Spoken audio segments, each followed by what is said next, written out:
2 लाखांपर्यंतच्या कर्जमाफीच्या संदर्भात मोठी घोषणा झालेली आहे। 2 लाख रुपयांपर्यंतची शेतकरी कर्जमाफी देवेंद्र फडणवीसांनी अर्थसंकल्प। नमस्कार. आजची तारीख आहे 17 मार्च आणि महाराष्ट्राच्या कृषी क्षेत्रासाठी हा दिवस खरंच खूप महत्त्वाचा ठरतोय. एकाच वेळी हवामान, बाजार आणि सरकारी धोरणं या तिन्ही बाजूंनी मोठ्या घडामोडी घडत आहेत, ज्याचा थेट परिणाम आपल्या बळीराजावर होतोय. चला तर मग या सगळ्या घडामोडींचा सविस्तर आढावा घेऊया. म्हणजे बघा, आज एकाच दिवशी 4 मोठ्या गोष्टी घडतायत. एकीकडे आहे अवकाळी पावसाचा धोका, दुसरीकडे बाजारभाव गडगडलेत, तिसरीकडे सरकारनं कर्जमाफी जाहीर केलीये आणि चौथीकडे शेतकरी थेट रस्त्यावर उतरलाय. आता प्रश्न हा आहे की या चारही गोष्टींचा एकमेकांशी काही संबंध आहे का? चला शोधूया. चला सगळ्यात आधी बोलूया निसर्गाच्या इशाऱ्याबद्दल. ऐन पिकांच्या काढणीच्या वेळेस अवकाळी पावसाचं हे जे संकट उभं राहिलंय ते शेतकऱ्यांची झोप उडवणारं आहे. हवामान खात्यानं अगदी स्पष्ट इशारा दिलाय. विदर्भ, मराठवाडा आणि पश्चिम महाराष्ट्र या भागांवर वादळी वाऱ्यासह पावसाचं आणि गारापिठीचं मोठं सावट आहे. या भागातल्या शेतकऱ्यांसाठी पुढचे काही तास खूपच महत्त्वाचे आहेत, त्यामुळे त्यांनी योग्य ती खबरदारी घेणं अत्यंत गरजेचं आहे. तर महत्त्वाचा मुद्दा हा आहे की हा धोका नेमका कोणत्या पिकांना आहे? तर ऐन काढणीला आलेला गहू, हरभरा आणि सगळ्यात जास्त म्हणजे हातातोंडाशी आलेला द्राक्षाचा घास, तो हिरावला जाण्याची भीती आहे. या पिकांसाठी हा काळ खरंच खूप नाजूक आहे. मी विचार करत होतो की या वीकेंडला आपण ट्रेकिंगला जाण्याचा प्लॅन करू शकतो. तिथलं वातावरण खूप छान असतं म्हणे हल्ली. आणि हे नुकसान किती मोठं असू शकतं याचं एक ताजं उदाहरण समोर आलंय. सातारा जिल्ह्यातल्या फलटण तालुक्यातली ही गोष्ट. तब्बल 5 एकर गव्हाचं पीक डोळ्यांदेखत जळून खाक झालं. आणि कारण काय? तर म्हणे कचरा जाळताना आग लागली. म्हणजे बघा, एकीकडे निसर्गाचा कोप आणि दुसरीकडे अशा मानवी चुका. संकट कुठूनही येऊ शकतं, हेच खरं.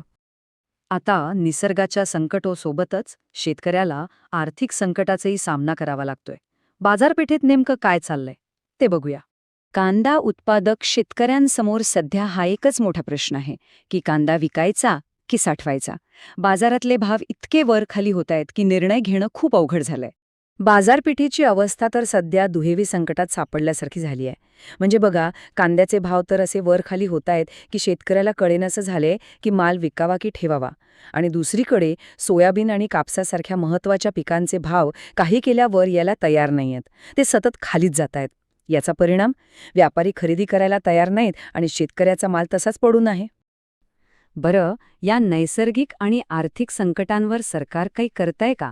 आणि त्यावर शेतकऱ्यांची नेमकी काय प्रतिक्रिया आहे हे समजून घेणंही तितकंच महत्त्वाचं आहे. शेतकऱ्यांना दिलासा देण्यासाठी सरकारनं एक मोठी घोषणा केली. 2 लाख रुपयांपर्यंतची कर्जमाफी. ही शेतकऱ्यांसाठी खरंच एक महत्त्वाची बातमी होती. पण ही घोषणा होताच विरोधी पक्षांनी त्यावर लगेच टीका केली. त्यांचं म्हणणं आहे की शेतकऱ्यांच्या डोक्यावर कर्जाचा जो डोंगर आहे त्यापुढे ही रक्कम काहीच नाही, अगदीच अपुरी आहे. आणि इथूनच एका नव्या राजकीय वादाला तोंड फुटलंय. पण शेतकरी रस्त्यावर का उतरलाय याची एक साखळी आहे जी समजून घ्यायला हवी. शेतकरी संघटनांचा आरोप असा आहे की आंतरराष्ट्रीय व्यापार करारामुळे बाहेरचा माल देशात यायला लागला. त्यामुळे आपल्या स्थानिक मालाचे भाव कोसळले आणि शेतकऱ्यांचं प्रचंड नुकसान झालं. आणि म्हणूनच आता त्यांना आंदोलनाचा मार्ग निवडावा लागलाय. शेतकऱ्यांच्या मागण्या अगदी स्पष्ट आहेत. त्यांना फक्त तात्पुरता दिलासा नकोय. त्यांना त्यांच्या मालाला योग्य हमीभाव हवाय, म्हणजेच MSP. आणि जोपर्यंत ह्या मागण्या पूर्ण होत नाहीत तोपर्यंत आंदोलन मागे घेणार नाही, असा त्यांचा ठाम निर्धार आहे. तर मग आजच्या या सगळ्या घडामोडी पाहिल्यावर एक गोष्ट स्पष्ट होते की कृषी क्षेत्राची एकूण स्थिती काय आहे. चला एक अंतिम आढावा घेऊया. हा डॅशबोर्ड बघा, आजच्या दिवसाचं चित्र अगदी स्पष्ट करतोय. हवामान, बाजारभाव आणि शेतकऱ्याची स्थिती तिन्ही मीटर धोक्याची पातळी दाखवत आहेत. म्हणजेच निसर्ग, बाजारपेठ आणि सरकारी धोरणं या तिन्ही बाजूनी शेतकरी अक्षरशः दबावाखाली आला आहे. आणि म्हणूनच दिवसअखेरीस एकच मोठा प्रश्न उरतो: निसर्ग, बाजारपेठ आणि सरकारी धोरणं या तिहेरी कात्रीत सापडलेल्या शेतकऱ्याची सुटका कशी होणार? या सगळ्या एकत्रित संकटांचा परिणाम म्हणून महाराष्ट्राच्या कृषी क्षेत्राचं भविष्य नक्की कोणत्या दिशेने जाईल, हा विचार करायला लावणारा प्रश्न आहे. नमस्कार, ही आहे कृषी ब्रेकिंग न्यूज. राज्यातील तमाम शेतकरी बांधवांसाठी काही अत्यंत तातडीच्या आणि महत्त्वाच्या बातम्या आहेत. पुढची काही मिनिटं खूप महत्त्वाची ठरणार आहेत, कारण यामध्ये हवामान, बाजारभाव आणि सरकारी योजनांबद्दल मोठे अपडेट्स आहेत. त्यामुळे कुठेही जाऊ नका आणि लक्ष देऊ नका. चला थेट बातम्यांना सुरुवात करूया. पहिली आणि सगळ्यात मोठी बातमी, राज्यावर अवकाळी पावसाचं मोठं संकट घोंगावतंय. हो, हवामान खात्याने काही भागांमध्ये धोक्याचा इशारा दिला आहे, ज्यामुळे ऐन काढणीला आलेली पिकं धोक्यात आली आहेत. दुसरी बातमी थोडी चिंता वाढवणारी आहे. आंतरराष्ट्रीय बाजारातल्या घडामोडींमुळे खतांच्या किमती लवकरच वाढण्याची दाट शक्यता आहे आणि याचा थेट परिणाम आपल्या सगळ्यांच्या पेरणीच्या खर्चावर होऊ शकतो. आणि तिसरी एक चांगली बातमी, ज्यांना शेतीची उपकरणं आणि सिंचनासाठी सरकारी अनुदान हवंय त्यांच्यासाठी अर्ज प्रक्रिया सुरू झालीय. ही संधी अजिबात सोडू नका. चला तर मग आता या प्रत्येक बातमीच्या खोलात जाऊया आणि सगळं सविस्तर समजून घेऊया. तर सगळ्यात आधी आणि सगळ्यात महत्त्वाचा विषय हवामान. सध्या अवकाळी पाऊस हा आपल्यासाठी सर्वात मोठा आणि तात्काळ धोका आहे आणि त्याचे परिणाम खूप गंभीर असू शकतात. आता जरा या नकाशाकडे नीट बघा. ज्या भागांवर तुम्हाला पिवळा आणि लाल रंग दिसतोय ना, ते जिल्हे सगळ्यात जास्त धोक्यात आहेत. म्हणजे विशेषतः उत्तर महाराष्ट्र आणि मराठवाड्यातल्या काही भागांना याचा मोठा फटका बसू शकतो. त्यामुळे या भागातील शेतकऱ्यांनी आपलं काढणीला आलेलं पीक म्हणजे गहू असेल किंवा हरभरा ते तातडीने सुरक्षित ठिकाणी हलवावं असा सल्ला दिला जातोय. आता बघा, वेगवेगळ्या पिकांना याचा फटका पण वेगवेगळ्या प्रकारे बसणार आहे. उदाहरणार्थ नाशिक आणि पुणे परिसरातल्या द्राक्षबागांवर बुरशीजन्य रोगांचा प्रादुर्भाव वाढण्याची शक्यता आहे. तर दुसरीकडे ज्या शेतकऱ्यांचा हरभरा आता काढणीला आलाय त्यांच्यासाठी तर हा पाऊस म्हणजे एक मोठं संकटच आहे. पिकाचं मोठं नुकसान होण्याची भीती आहे. पण समजा दुर्दैवाने नुकसान झालंच तर मग काय करायचं? घाबरून जायचं नाही, पण वेळही वाया घालवायचा नाही.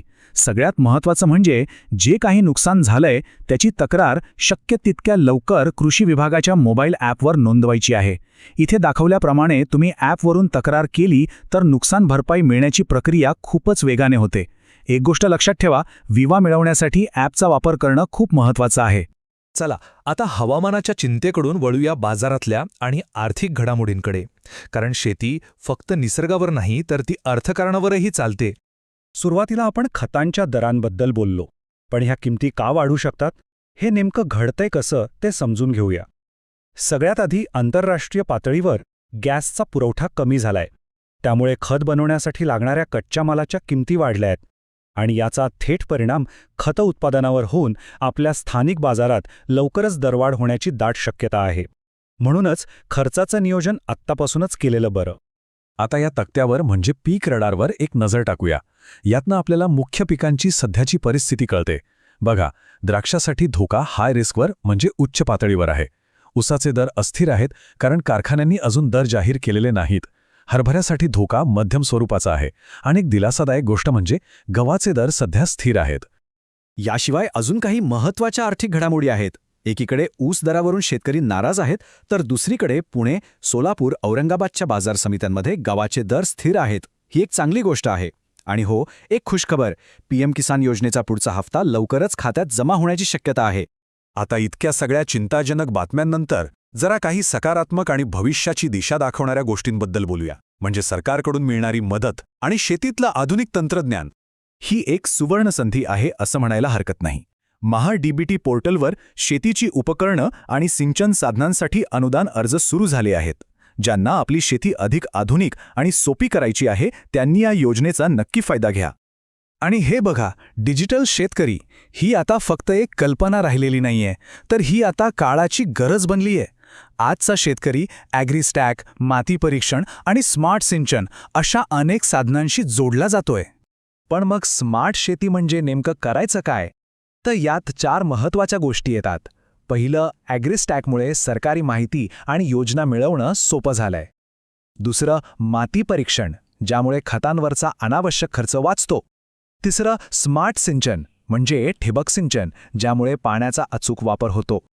आणि चौथं आणि सर्वात महत्त्वाचं म्हणजे येत्या खरीप हंगामासाठी फक्त प्रमाणित बियाणे वापरा असा सल्ला कृषी विभागाने दिला आहे, जेणेकरून उत्पादन चांगलं येईल. ओके, तर या सगळ्या बातम्या आणि माहितीनंतर आता सर्वात महत्त्वाचा प्रश्न की यातून आपण नक्की काय करायचं. चला एक सोपा आणि सरळ कृती आराखडा पाहूया. या सगळ्या माहितीचं सार आपल्याला या एका स्लाइडवर मिळतंय. डावीकडे आहेत तात्काळ करण्याच्या गोष्टी. नुकसान झाल्यास ॲपवर नोंदणी करा, अनुदानासाठी लगेच अर्ज करा आणि खरीपसाठी प्रमाणित बियाणे खरेदी करा. आणि उजवीकडे आहेत भविष्याचा विचार करून करायच्या गोष्टी. खतांच्या खर्चाचं नियोजन करा, आपले डिजिटल रेकॉर्ड्स अपडेट ठेवा आणि शेतीत नवीन तंत्रज्ञान वापरायला सुरुवात करा. एकीकडे निसर्गाचा लहरीपणा आहे, दुसरीकडे बाजारातले चढ उतार आहेत आणि तिसरीकडे नवनवीन सरकारी योजना आणि तंत्रज्ञान आहे. या सगळ्या पार्श्वभूमीवर आजचा शेवटचा प्रश्न हाच आहे: पारंपरिक शेतीकडून स्मार्ट शेतीकडे वळण्याची हीच ती योग्य वेळ आहे का? यावर विचार नक्की करा.